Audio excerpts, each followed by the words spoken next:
ಮುಧೋಳದಲ್ಲಿ 55 ಜನರಿಂದ ರಕ್ತದಾನ. Garib Nawaz relief foundation ಶಿಬಿರ ಯಶಸ್ವಿ.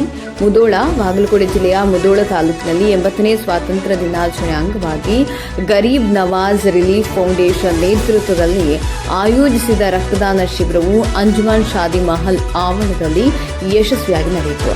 ಸ್ವಾತಂತ್ರ್ಯದ ಮಹತ್ವವನ್ನು ಸ್ಮರಿಸುತ್ತಾ ರಕ್ತದಾನವೇ ಶ್ರೇಷ್ಠ ದಾನ ಎಂಬ ಸಂದೇಶದೊಂದಿಗೆ ಹಮ್ಮಿಕೊಂಡಿದ್ದ ಶಿಬಿರಕ್ಕೆ ಸಾರ್ವಜನಿಕರಿಂದ ಉತ್ತಮ ಸ್ಪಂದನೆ ವ್ಯಕ್ತವಾಯಿತು. ಕಾರ್ಯಕ್ರಮದ ಅತಿಥಿಗಳಾಗಿ ಮೌಲಾನಾ ಸಜ್ಜಾದ್ ಹುಸೇನ್, ಮೌಲಾನಾ ನದೀಮ್ ನೂರಿ, ಡಾಕ್ಟರ್ ಶಿವಾನಂದ ಕುಬಸದ ಹಾಗೂ ಡಾಕ್ಟರ್ ಸವಿತಾ ಕರ್ಲವಾಡಿ ಅವರು ಆಗಮಿಸಿ ರಕ್ತದಾನಿಗಳಿಗೆ ಪ್ರೋತ್ಸಾಹ ನೀಡಿದರು.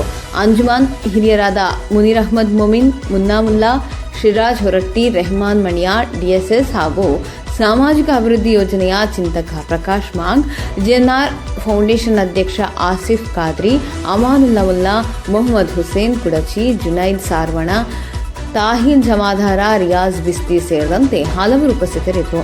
55 ಜನರು ಸ್ವಯಂ ಪ್ರೇರಿತ ರಕ್ತದಾನ ಶಿಬಿರದಲ್ಲಿ ಒಟ್ಟು 55 ಜನರು ಸ್ವಯಂ ಪ್ರೇರಿತರಾಗಿ ರಕ್ತದಾನ ಮಾಡಿದರು. ದೇಶ ಸೇವೆಯ ಜೊತೆಗೆ ಮಾನವ ಸೇವೆಯಲ್ಲೂ ಪಾಲ್ಗೊಂಡ ರಕ್ತದಾನಿಗಳನ್ನು ಸಂಘಟಕರು ಅಭಿನಂದಿಸಿದರು.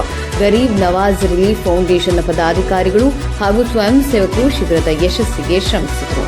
ವರದಿ ಎಜೆ ಮನಿಯಾರ್, ಮುಧೋಳ.